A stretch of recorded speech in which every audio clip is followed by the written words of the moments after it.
कहते हैं कि देर आए दुरुस्त आए। ये कहावत फिट बैठता है पाकिस्तान के यूनिवर्सिटीज पर। LUMS ने एक ऐसा फैसला लिया है जिससे पूरी दुनिया चौंक गई है। जी हाँ, LUMS ने संस्कृत को लेकर एक ऐसा फैसला किया है जो भारत ही नहीं, एशिया के देश भी चौंक गए हैं। जहां पर हिंदू आबादी मात्र 1.5% है, वहां पर संस्कृत को लेकर सॉफ्ट कॉर्नर दिखाता है कि दुनिया संस्कृत को चाहकर भी नजरअंदाज नहीं कर पाती है।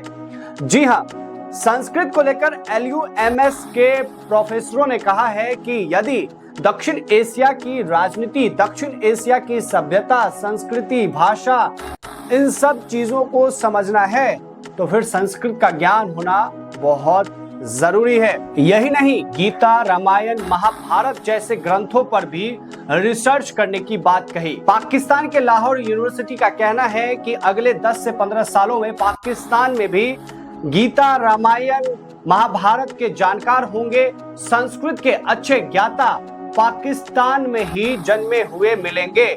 ऐसे में पाकिस्तान ने इससे पूरे दुनिया को चौंकाया है और किस तरीके से इस्लामिक कंट्री यानी कि पाकिस्तान ने संस्कृत को अपनाया, आप एक छोटी सी रिपोर्ट देखिए। पाकिस्तान से आई यह खबर पूरे दक्षिण एशिया के सांस्कृतिक रिश्तों के लिए एक नया पड़ाव बनने वाली है। लाहौर यूनिवर्सिटी के गुरमानी सेंटर में तैयारियां जोरों पर हैं। यहाँ पहली बार आधिकारिक रूप से संस्कृत भाषा का पाठ्यक्रम शुरू किया जा रहा है।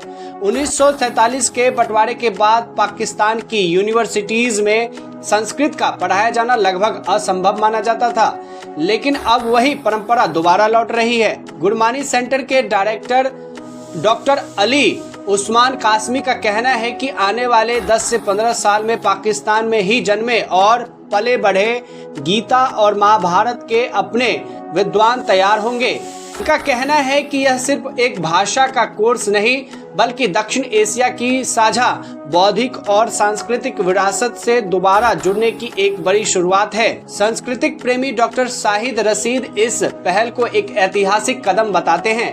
उन्होंने वर्षों तक खुद इस भाषा का अध्ययन किया और अब इसे LUMS में पढ़ाया जाना उन्हें एक पुनर्जागरण जैसा लगता है। उनका कहना है कि संस्कृत ने पूरे दक्षिण एशिया के दार्शनिक, ऐतिहासिक और आध्यात्मिक विचारों को आकार दिया है। ऐसे में इसका पुनर्जीवन नई पीढ़ी को अपनी जड़ों को समझने का मौका देगा।